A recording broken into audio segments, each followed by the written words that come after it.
Right Aghori arrest తో ఇప్పుడు శ్రీవర్షిని ఎక్కడ అనే ఉత్కంఠ నెలకొంది. అయితే ప్రజెంట్ శ్రీవర్షిని నార్సింగ్ పోలీస్ అదుపులో ఉంది అనే చర్చ కూడా నడుస్తుంది. ఈ నేపథ్యంలో అఘోరి అరెస్ట్ కావడంతో శ్రీవర్షిని పేరెంట్స్ హైదరాబాద్కు వచ్చిన పరిస్థితి కనిపిస్తుంది.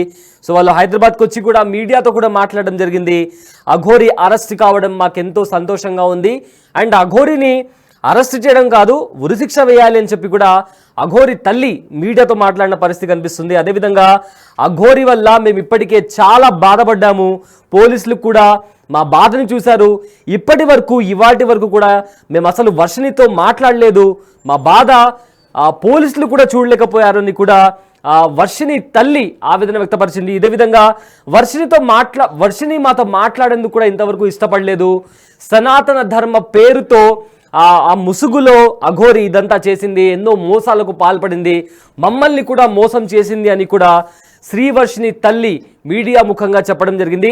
అయితే ఇప్పుడు అఘోరి అరెస్ట్ కావడంతో శ్రీవర్షిని ఎక్కడా అని ఉత్కంఠ నెలకొంది. ఇదే నేపథ్యంలో శ్రీవర్షిని పేరెంట్స్ హైదరాబాద్కు వచ్చారు. అఘోరి నుంచి శ్రీవర్షిని తీసుకొచ్చిన తర్వాత తమ కూతురును తమకు అప్పగించాలని కూడా వాళ్ళు మాట్లాడుతున్నారు. సో ఈ నేపథ్యంలో శ్రీవర్షిని పేరెంట్స్ హైదరాబాద్కు వచ్చారు. ఎందుకంటే చాలా రోజుల నుంచి శ్రీవర్షిని అఘోరితో ఉంది. అయితే శ్రీవర్షిని తల్లి బిగ్ టీవీతో మాట్లాడారు. ఆవిడ ఏం మాట్లాడారో ఒకసారి విందాం. అమ్మ, వర్షిని అంటే ఫైనల్ గా శ్రీనివాస్ని అయితే అరెస్ట్ చేస్తున్నారు. సో వర్షినితో మాట్లాడారా అండ్ ఈ అరెస్ట్ ని మీరు ఏ విధంగా చూస్తారు? అరెస్ట్ నేను హ్యాపీగా అంగీకరిస్తున్నానండి. మేము ఇలాంటి వాళ్ళు పడిన బాధ పోలీస్ కమిషనర్ గారు, మీడియా మిత్రులు, సౌరుద్ర స్వామి గారు, జోగినీలు అందరూ మా బాధ చూడలేకపోయారండి. నా పిల్లల్ని సేఫ్ గా తీసుకురావాలని అందరూ మాకు రక్షణగా నిలిచినందుకు అందరికీ మా హృదయపూర్వక ధన్యవాదాలండి. వర్షినితో ఏమైనా ఫోన్ లో మాట్లాడడం కానీ పోలీసులు మీ చేత మాట్లాడించడం కానీ ఏమైనా చేశారమ్మా ఈ గ్యాప్ లో? చేయలేదండి. ఫోన్ చేయలేదా? చేయలేదు. ఆమె రెండోసారి నా దగ్గరికి వస్తే తల్లిదండ్రుల బంధము అందరి బంధం తెంపేసేస్తాను, ఎవరితో మాట్లాడను, ఏకంగా నా సొంతం చేసుకుంటాను అని మమ్మల్ని బెదిరిస్తుందండి. అంటే మీతో అసలు మాట్లాడనివ్వదంటండి. ఎవరు? శ్రీనివాస్ అన్నాడా? శ్రీనివాస్ అన్నాడండి. శ్రీనివాస్ జైల్లో ఉన్నాడు కదా, వాడికి ఇంకా ఉరిశిక్ష పడాలండి. నా కూతురే కాకుండా ఇంకా చాలా మంది రాజకీయ ఆమె చూసా నాకు మొఖం చాలా వేసిందండి. ఆ పిల్లని ఇంకా 4-5 ఉండాలండి. ఇలాంటి ఆడవాళ్ళు మోసపోకుండా ఈ సమాజానికి పట్టిన చీడ పురుగుని ఎన్కౌంటర్ చేసి చంపాయని నేను అనుకుంటున్నాను. కానీ ఇక్కడ ఒకటమ్మా, స్టార్టింగ్ నుంచి కూడా తప్పు మీదే అంటున్నారు. ఎందుకంటే వాడిని ఎవరైనా మనిషిని చూస్తేనే భయంకరంగా ఉన్నాడు, దూరం నుంచి దగ్గరికి వెళ్ళడానికి కూడా ఇష్టపడలేదు. అలాంటి వ్యక్తిని ఇంటికి తీసుకొచ్చి పెట్టుకున్నారు కాబట్టి ఇవాళ మీరు ఇలాంటి లెసన్ నుంచి ఏం నేర్చుకున్నారు? ఇలాంటి వాళ్ళని ఇంటికి తీసుకురావడం ముందు మీదే తప్పంటారు. మాతాంగి అని ఒక మాతాంగి వేషంలో వచ్చిందండి. నరరూపు రాక్షసుడు అని మేము అనుకోలేదండి. మాతాంగి అని మేము పూజ చేయడం జరిగిందండి. సనాతన ముసుగులో మమ్మల్ని మోసం చేసిన దొంగ అఘోరిని ఉరిశిక్ష పడాలని నేను కోరుకుంటాను. అంటే దొంగ అఘోరండి, అది మాతాంగి వేషంలో వచ్చాడండి. మేము పూజలు చేసి ఆడపిల్లని ఏం చేసేద్దాం అనుకున్నాం కానీ దరిద్రుడు అంత పిచ్చుండేవాడు డైరెక్టర్ గా వాళ్ళ అమ్మాయిలు చెప్పి పెళ్లి చేసుకోవాలండి. ఇట్లా ఆడవాళ్ళు మోసం చేయటం ఏంటంటే ఆడపిల్లల్ని 23 సంవత్సరాలు పెంచుకున్న పిల్లని ఇట్లా తీసుకెళ్లిపోయి తల్లిదండ్రుల సంబంధం లేకుండా చేసి ఎక్కడెక్కడో పెట్టి ఏమేమో చేపిస్తే మా బాధ ఎంతగా ఉండిద్దండి. మీరు చెప్పండి అండి. అది అయితే ఆ పిల్లని తీసుకెళ్ళడానికి మీకు 3 కోట్లు ఇచ్చారు, అందుకే మీ అంగీకారంతోనే తను తీసుకుపోయాడు అనేది అంటూ ఉన్నారు. మాకు ఎటువంటి రూపాయలు లేదు, ప్రూఫ్స్ ఉంటే చూపిమనండి. మేము ఎటువంటి రూపాయలు మేము ఎరగమండి. ఆమెకే మేము 48,000 అప్పు ఎదురు పెట్టామండి. మరి మీరు కాలేజ్ ఫీజు కట్టినప్పుడు ఎందుకని అడగలేదమ్మా? వర్షినికి నువ్వు ఎందుకు కడుతున్నావు, మేము కన్నాం కదా, మేము పోషించుకుంటాం కదా, మేము కట్టుకుంటామని మీరు ఎందుకు ఆ రోజు? నేను అడిగానండి. నాకు డోక్రా లక్ష రూపాయలు వచ్చినాయండి. నా ₹1,30,000 30,000 నాకు ఈ సంశయం కాదు, మేము కట్టుకుంటామంటే మీ ఇంట్లో కొన్నాక మీరు ఆతిథ్యం ఇచ్చారు, మీరు గిఫ్ట్ అందండి. సరే ప్రేమతో ఇస్తుందని మేము అనుకున్నాం అండి. ఈ 30,000 ముసుగులో నా పిల్లల్ని తీసుకెళ్లిపోయి నా పిల్లల్ని బలి చేసుకునేదని నేను అనుకోలేదండి. ఓకే, సో ఇన్ని రోజులు వాళ్ళు యూపీలో ఉన్నారని అయితే తెలుస్తోంది కదా. సో ఇన్ని రోజుల్లోని మీకు ఏమైనా సీక్రెట్ గా వర్షిని ఫోన్ చేయడం కానీ ఇక్కడ పరిస్థితి ఈ విధంగా ఉందని చెప్పడం కానీ ఏది కూడా జరగలేదా? ఏమీ లేదు. అసలు తల్లిదండ్రులు ఊసే లేదండి. అమ్మాయికి కొత్త ఫోన్ కొనిచ్చాడు, అది తెలుసా మీకు? మాకు తెలియదండి. తీసుకుని ఐఫోన్ కొనిచ్చి లాగేసుకున్నాడు. ఫోన్ లేకుండా వచ్చింది పిల్ల, మళ్ళీ ఏమైనా కొనిచ్చాడో నాకు తెలియదు. ఎందుకంటే అందరికి ఒక డౌట్, అక్కడి నుంచి ఇక్కడ వరకు అంత దూరం ఒక ఆడపిల్ల వచ్చిందంటే ఏ ధైర్యంతో వచ్చింది, డబ్బులు ఎక్కడి నుంచి వచ్చాయి, ఏమీ లేదండి. వాడు నేను మంత శక్తి సంపాదిస్తాను, మీ ఫ్యామిలీ నాశనం చేస్తానని పిల్లలు భయపెట్టాడండి. ఆ విషయాలు చెప్పి నాతో ఏడవటం జరిగిందండి. అమ్మాయిని భయపెట్టాడు, కడుపులో మరుగు మంది ఇచ్చాడు, వశీకరణ చేశాడు, వశపరుచుకున్నాడు. దొంగ ఆగోరి ఇట్లా పిల్లకి డ్రగ్స్ కూడా ఇచ్చాడని మాకు అనుమానం అండి. డ్రగ్స్ ఇచ్చిన అన్ని మీ ఇంట్లో ఉన్నప్పుడే జరిగినాయా, బయటకు వచ్చిన తర్వాత జరిగాయండి. మా ఇంట్లో ఉన్నప్పుడు ఏమి లేదు, ఫుడ్ లో కలిపి ఇవ్వడం ఏమి లేదు. వేరు వేరు తినేవాళ్ళు, సపరేట్ తినేవాళ్ళు. పాపకు నా దగ్గర కూర్చుని తినేది. వాడు ఏం తినేవాడు? వాడు చికెన్ బిర్యానీ రప్పించుకునేవాడు. చికెన్ బిర్యానీ తినేవాడు. అప్పుడు కూడా మీకు అనుమానం రాలా? సనాతన ధర్మం అంటున్నాడు, దేవుడు అంటున్నాడు, చికెన్ బిర్యానీ తినడం ఏంటని మీరు ఏం క్వశ్చన్ చేయలేదు? అంటే మేము బయటకు వచ్చినప్పుడు ఇట్లా తింటాము, ఇప్పుడే తినేది ససాలు అంటే మాకు కుదరదు అని చెప్పడం జరిగింది. అడిగామండి, ఇన్ని పసుపు తాళ్ళు ఉండేయండి, పసుపు కమ్ములు. ఏంటి నీ బొంద, నువ్వు అసలు నువ్వు వెళ్ళిపో ముందల, ఈ పసుపు తాళ్ళు ఏంటి ఏంటంటే అవి ఏమైనా ప్రేమ జంటలు వస్తారు, మాత ఆశీర్వదించమని వాళ్ళకి కడతాకనని అబద్ధాలు మాటలు చెప్పిందండి. సో మీరు అందరూ అంగీకారంతోనే పెళ్లి జరిగిందని మీ అమ్మాయి చాలా సార్లు చెప్పింది. దానికి చెప్పు తగ్గిద్దని చెప్పండి అండి. మా అమ్మాయికి అది భయపడుతుంది, ఏడ్చింది. మరుగు మందు ప్రభావంలో వశీపరుచుకుని వశీకరణ చేసి నాకు సపోర్ట్ పలుకు, నా అంతటా నేను మేజర్, నేను వెళ్తానని కాగితం రాసి రమ్మని ఆడియో కాల్ దొరికిందండి మాకు. అట్లా చెప్పిన పిల్ల మళ్ళా ఇప్పుడు మా మీద చెప్పి మాకు చెప్తామంటే శ్రీనివాస్ గారికి చెప్పు తగ్గిద్దని చెప్పండి. వాళ్ళ కుటుంబంతో ఏమైనా మాట్లాడారా? శ్రీనివాస్ కుటుంబ సభ్యులతో మాకు ఎటువంటి కాంటాక్ట్ లేదండి. ఎవరితో మాట్లాడలే ఈ విధంగా మీ అమ్మాయిని తీసుకుపోయారని కానీ ఏం అడగల క్వశ్చన్స్? మాకు ఎటువంటి అసలు ఊరే మాకు తెలవదండి. ఓకే, సో నెక్స్ట్ ఎట్లా ప్రొసీడ్ అవ్వాలనుకుంటున్నారమ్మా? అమ్మాయి మీరు గుజరాత్ నుంచి తీసుకెళ్ళినా సరే మీ దగ్గర నుంచి పారిపోయింది, మరి ఇప్పుడు కూడా మీరు తీసుకెళ్తే పారిపోదని ఏమైనా నమ్మకం ఉందా? 15 రోజులు పోలీసులు కస్టడీలో పెట్టి కౌన్సిలింగ్ చెప్పిస్తామండి. అక్కడ నుంచి గొలుసులు వేస్తామండి పిల్లకి. గొలుసులు వేసి మేము వైద్య సేవలు మేము చేసుకుంటామండి, పాపను మేము చూసుకుంటాం.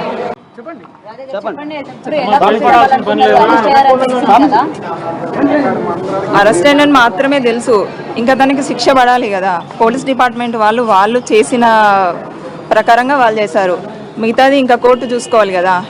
ఇప్పుడు పూర్తిగా హ్యాపీనెస్ అయితే ఏం లేదు, తనకు ఖచ్చితంగా శిక్ష పడాలి, అదే నేను కోరుకుంటుంది. అయితే ఇప్పుడు అంటే నెక్స్ట్ ఇప్పుడు ఎలా ప్రొసీడ్ అవ్వాలనుకుంటున్నారు ఏంటి అంటే? గతంలో ఆల్రెడీ ప్రూఫ్స్ కానీ లేకపోతే మీ మ్యారేజ్ వీడియోస్ కానీ ఆరెంజ్ ఫోటోస్ కానీ అడగడం జరిగింది, మరి ఇప్పుడు అవి ఏమైనా ప్రవేశపెట్టే అవకాశాలు ఏమైనా ఉన్నాయి? ఎందుకంటే ఈ కేసుకి ఏమైనా బలపడే ఛాన్సెస్ కూడా ఉంటాయి కదా. మీరు కూడా ఉన్నాయి, ప్రూఫ్స్ ఉన్నాయి, నేను కోర్టుకి సబ్మిట్ చేసుకుంటాను. నేను లీగల్గానే వెళ్తున్నాను కాబట్టి నేను చేసుకుంటాను. నేను కొన్ని పర్సనల్గా ఉంటాయి కాబట్టి నేను మీకు ఇవ్వలేను. సో నా కేసు కూడా సార్ చూస్తున్నారు, నేను ఆయనకు సబ్మిట్ చేశాను, పైన మహిళా కమిషనర్ కూడా నేను సబ్మిట్ చేశాను. సో నేను కోర్టు ద్వారానే వెళ్ళిపోతాను.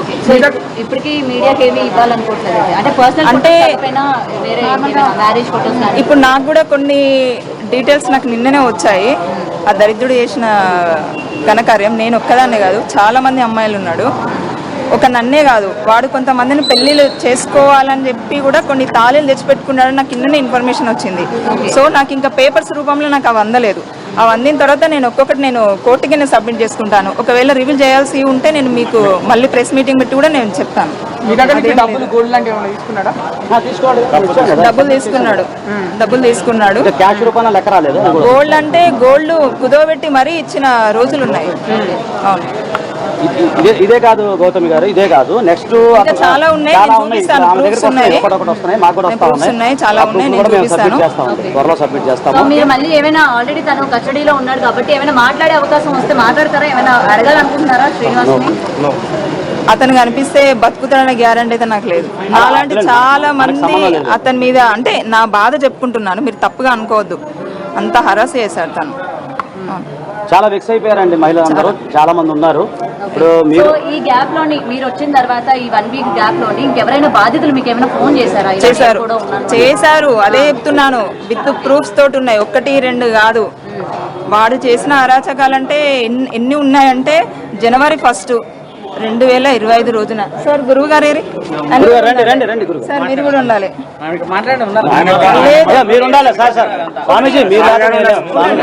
నేను ఇక్కడికి వచ్చి ఇంత ధైర్యంగా మాట్లాడుతున్నా అంటే ఫస్ట్ కారణం మా మామయ్య, మా అన్నయ్య, ఇంకో అన్నయ్య ఉన్నారు. నేను ఇక్కడికి వచ్చిన తర్వాత నన్ను ఇంకా ముందు తీసుకెళ్ళింది మా గురువు గారు, మా సార్, మా సాయికృష్ణ ఆజాద్ అడ్వకేట్ గారు. సో అందుకే చెప్తున్నాను, నాకు ఫోన్స్ వచ్చాయి, వాడు చేసిందంతా ఇంత కాదు. పాపం గురువు గారు కూడా సార్ కూడా తెలియదు, నేను చెప్పలేదు, నేను ఇప్పుడే రివీల్ చేస్తున్నాను. జనవరి 1 రోజున, ఇది ఎల్లూరు శ్రీనివాస్ ఖచ్చితంగా చూడాల్సిందే, జనవరి 1, 2025 రోజున కొంతమంది అమ్మాయిని పెళ్లి చేసుకోవాలని పసుగుమ్మలు తెప్పించాడు, తాళ్ళు తెప్పించాడు. అది ఎవరితోటి తెప్పించిండు, ఎక్కడ తెప్పించిండు అనేది ప్రూఫ్స్ కూడా నా దగ్గర ఉన్నాయి. అంతేకాదు అతను ఒక క్యాన్ పట్టుకొని తిరుగుతాడు పెట్రోల్, ఆ 5 లీటర్ల క్యాన్ ఎక్కడిది, అందులో పెట్రోల్ ఎక్కడిది, వాడి దగ్గర ఉన్న ఫ్యాన్సీ ఫోన్ నెంబర్లు ఎక్కడివి, అవి ఎవరు ఇప్పించారు. అదే కాకుండా 5-6 బ్యాంక్ అకౌంట్స్ ఉన్నాయి, అవి ఎవరు ఇప్పించారు, ఎట్లా వచ్చినాయి, అన్నీ నా దగ్గర ఉన్నాయి. ఒక ఆడ కూతురు తన పుస్తెల్ కుదవబెట్టి లేదా అమ్మో డబ్బులేసింది దరిద్రునికి, ఆ అమ్మాయి నిన్న కాల్ చేసి ఏడ్చుకుంటూ మాట్లాడాం. అవన్నీ ప్రూఫ్స్ ఉన్నాయి, నేను తొందరలోనే సబ్మిట్ చేశాను. నేను వేరే వాళ్ళే కదా, మీ కాదు, వేరే వాళ్ళ సమస్య అలాంటివి కూడా ఉన్నాయి, వాళ్ళు కూడా వస్తారు. ఆ బాధితులను నేను తీసుకొస్తాను. నేను గురువు గారు మా సారు వాళ్ళ సమక్షంలో నేను తీసుకొచ్చి కూడా నేను మీకు పెడతాను. సమాజం మొత్తం ఉన్న డౌట్ ఒక్కటే, ఆయనకు నిజంగా మంత్రాలు వస్తాయా, ఎందుకు ఆడవాళ్ళు ఇంత తొందరగా లొంగుతున్నారు ఆయనకి అనేది డౌట్ ఒకటి ఉంది, అది ఒకటి చెప్పండి. అది నాకు కూడా ఉంది డౌట్, ఉన్నాయి అని నాకు కూడా 50%. ప్రభావం చెప్పండి. అదేదో వశీకరణ అదేదో అంటారు కదా, సో అట్లా సిగ్నేచర్ పెట్టడానికి గ్రీన్ సిగ్నేచర్ అంటే అసలు ఎందుకు పడిపోతున్నారు ఆడవాళ్ళు అట్లా ఆయనకి శ్రీనివాస్, అదే మెయిన్ ఇప్పుడు ఆలోచన అందరూ. చాలా మంది మన జర్నలిస్ట్ మిత్రులందరూ కూడా రకరకాల ప్రశ్నలు నన్ను ఆ రోజు సంధించారు. ఎందుకంటే ఆ రోజు నాకు సమయం లేదు, కేవలం 10 నిమిషాలు మాత్రం నాకు టైం కేటాయించడం వల్ల నేను కూడా సరిగ్గా ఇన్ఫర్మేషన్ ఇవ్వలేకపోయా. సో ఆ రోజు కూడా కొంతమంది మిత్రులు ఏమడిగారంటే ఆమె ఫేస్ మీరు చూసారా, అంతే కదా. జనరల్గా ఏంటంటే ఇలాంటి సందర్భంలో వచ్చినప్పుడు చాలా మంది ఫేక్ కూడా వస్తుంటారని చెప్పి చెప్పడం జరిగింది.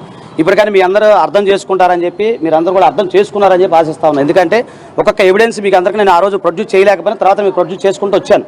తర్వాత కొన్ని ఎవిడెన్స్లు మీకు ఇవ్వడానికి కష్టంగా ఉంటుంది, ఎందుకు అంటే అది కేసు మీద ప్రభావం చూపిస్తుంది.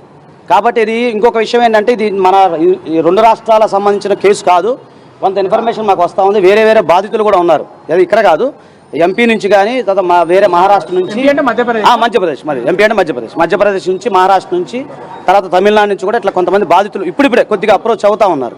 ఈ విషయాన్ని నెక్స్ట్ ఎవరైతే బాధితులు ఉన్నారో అది కూడా అయితే నేనేమనుకున్నానంటే, ఇది మనం 2 రాష్ట్రాలకు కాదు, ఇది నేషనల్ స్థాయిలో ఉందేమో ఈ సమస్య అని అనిపిస్తుందా ఉంది నాకు. తర్వాత కొంతమంది నిన్న మంచిర్యాల ప్రాంతం నుంచి కొంతమంది మహిళలు ఫోన్ చేశారు, వాళ్ళ దగ్గర కూడా డబ్బులు తీసుకున్నారు. ఆ ఎవిడెన్స్ కూడా నాకు ఇవాళ రేపు సబ్మిట్ చేస్తూ ఉన్నారు. సో ప్రతిదీ కూడా నేను మీరు ఎంత మాట్లాడినా కూడా నేను సంయమనంగా వ్యవహరిస్తూ ఇప్పటివరకు శాంతియుతంగా మీకు సమాధానం చెప్పానని అనుకుంటున్నాను. భవిష్యత్తులో కూడా అలాంటి సమాధానం మళ్ళీ చెప్తాను. ఎవరైనా బాధితులు ఉంటే కూడా ఈ సందర్భంగా అందరికీ నమస్కారం పెట్టి ఏం చెప్తున్నానంటే, బాధితులు ఎవరైనా ముందుకు రండి, నేను అందరూ కూడా నేను పూర్తిగా సపోర్ట్ ఇస్తా విత్ మీ సహకారంతో, ఓకేనా. దయచేసి మీరు అందరూ కూడా ఏదైనా చిన్న మిస్టేక్స్ ఉంటే పట్టించుకోమాకండి. అమ్మ రండి, రాధిక గారు, ఇప్పుడు వీళ్ళు రండి గురుగారు, మీరు రండి సార్, రండి. అమ్మ మాస్క్ తీయండి, దయచేసి మాస్క్ తీయండి, ఎందుకంటే మన వాళ్ళు చూస్తారు. వారు ఓపెన్గా చెప్పండి, ఓపెన్గా ఉన్నదో చెప్పండి. ముందుకంటారు రాని అమ్మ.